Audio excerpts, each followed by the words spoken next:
Hello and welcome to Mission Study. आज से हम एक नई सीरीज स्टार्ट करने जा रहे हैं। आज हम भारत के महान चक्रवर्ती सम्राट चंद्रगुप्त मौर्य का इतिहास पढ़ेंगे। चलिए शुरू करते हैं।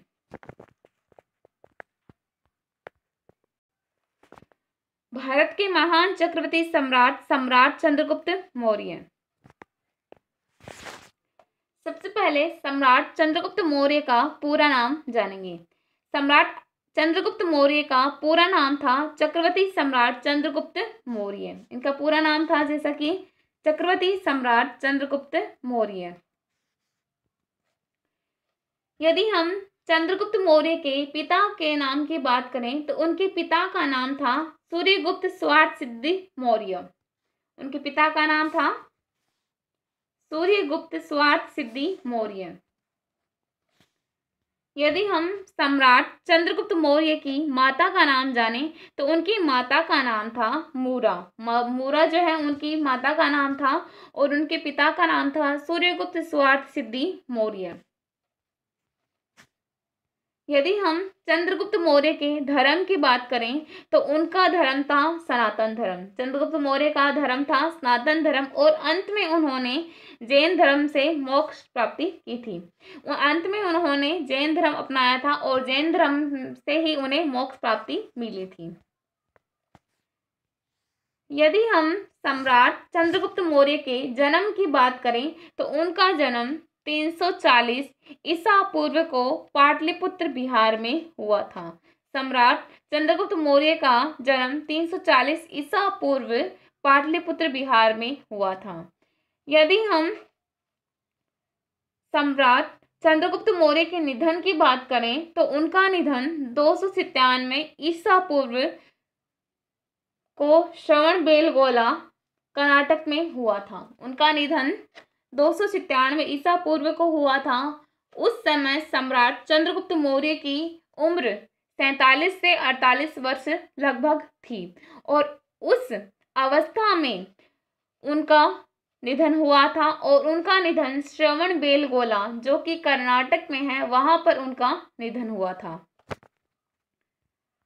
यदि हम सम्राट चंद्रगुप्त मौर्य की समाधि की बात करें तो उनकी समाधि जो है वह श्रवणबेलगोला कर्नाटक में स्थित है। कर्नाटक में एक जगह है चंद्रगिरी पर्वत। उस चंद्रगिरी पर्वत पर कर्नाटक मैसूर में चंद्रगिरी पर्वत पर सम्राट चंद्रगुप्त मौर्य की समाधि स्थित है। यदि हम सम्राट चंद्रगुप्त मौर्य के जीवन संगी की बात करें तो उनका जीवन संगी था दुर्धरा और हेलना। दुर्धुरा और हेलना। हेलना जो है वह सेल्यूकस निकेटर की पुत्री थी। सेल्यूकस निकेटर की पुत्री थी हेलेना जो कि सम्राट चंद्रगुप्त मौर्य की जीवन संगी थी। यदि हम सम्राट चंद्रगुप्त मौर्य की संतान की बात करें तो उनके पुत्र का नाम है बिंदुसार। बिंदुसार उनके पुत्र का नाम है। यह क्रम कुछ इस प्रकार है जैसे कि पहले आता है सम्राट चंद्रगुप्त मौर्य। प्रथम चंद्रगुप्त प्रथम, उनके पुत्र का नाम था बिंदुसार।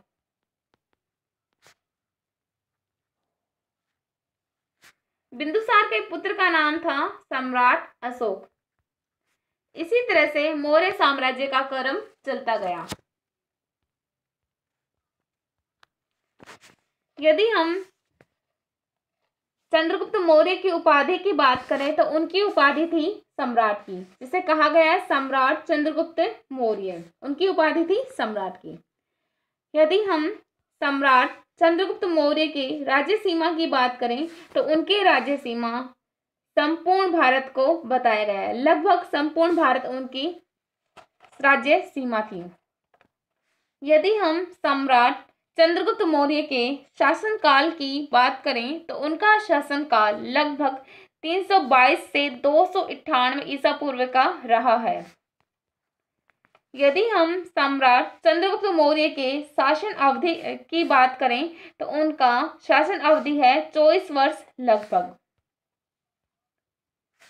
यदि हम सम्राट चंद्रगुप्त मौर्य की राज्याभिषेक की बात करें तो उनका राज्याभिषेक 322 ईसा पूर्व को हुआ था।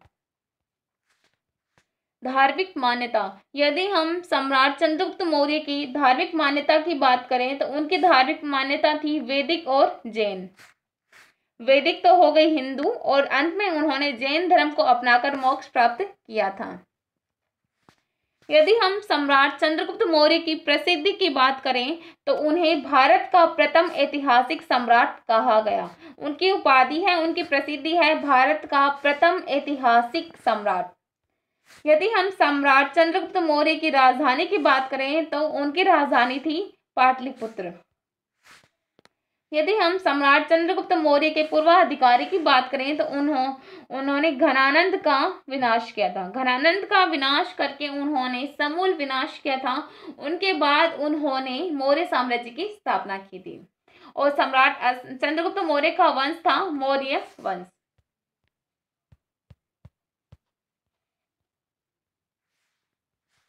अब सम्राट चंद्रगुप्त मौर्य का सामान्य जीवन परिचय देख लेते हैं। चंद्रगुप्त मौर्य जिनका जन्म 340 ईसा पूर्व को हुआ था, और इनका राज था 321 ईसा पूर्व से 297 ईसा पूर्व। जिससे कि सम्राट चंद्रगुप्त मौर्य का जन्म 340 ईसा पूर्व में हुआ, और इनका शासन था 321 ईसा से 297 ईसा पूर्व रहा होगा। सम्राट चंद्रगुप्त मौर्य भारत के महानतम सम्राट थे। सम्राट चंद्रगुप्त मौर्य भारत के महानतम सम्राट थे। इन्होंने मौर्य साम्राज्य की स्थापना की थी। सम्राट चंद्रगुप्त मौर्य ने जो है मौर्य साम्राज्य की स्थापना की थी। चंद्रगुप्त मौर्य के राज्यारोहण की तिथि साधारणतः 321 ईसा पूर्व निर्धारित की जाती है। अब सम्राट चंद्रगुप्त मौर्य हैं, उनके राज्यारोहण की जो तिथि है वह लगभग 321 ईसा पूर्व ही निर्धारित की गई है। उन्होंने लगभग 24 वर्ष तक शासन किया, और इस प्रकार उनके शासन का अंत प्राय 297 ईसा पूर्व में हुआ। उनके शासन का अंत था 297 ईसा पूर्व।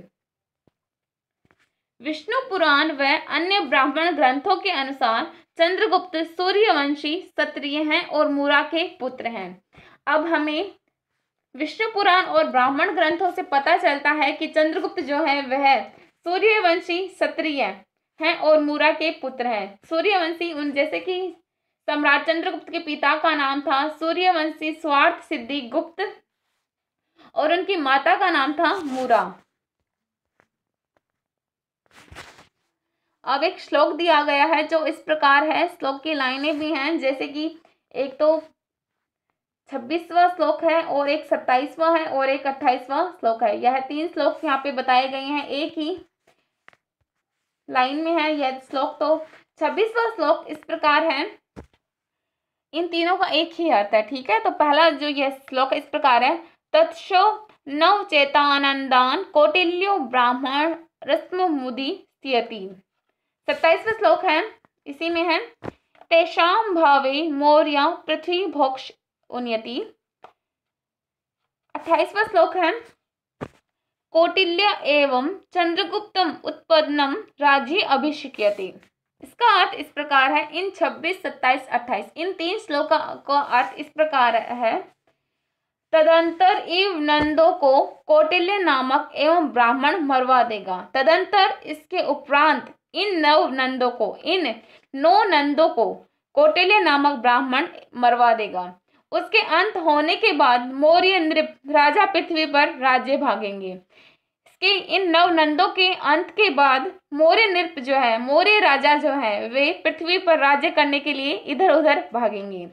कौटिल्य ही मूरा से उत्पन्न चंद्रगुप्त को राज्य अभिषेक करेगा।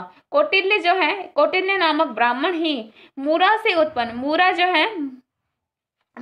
उत्पन्न ही चंद्रगुप्त मौर्य को इसका नंदों के बाद मौर्य का राज्य अभिषेक करेगा।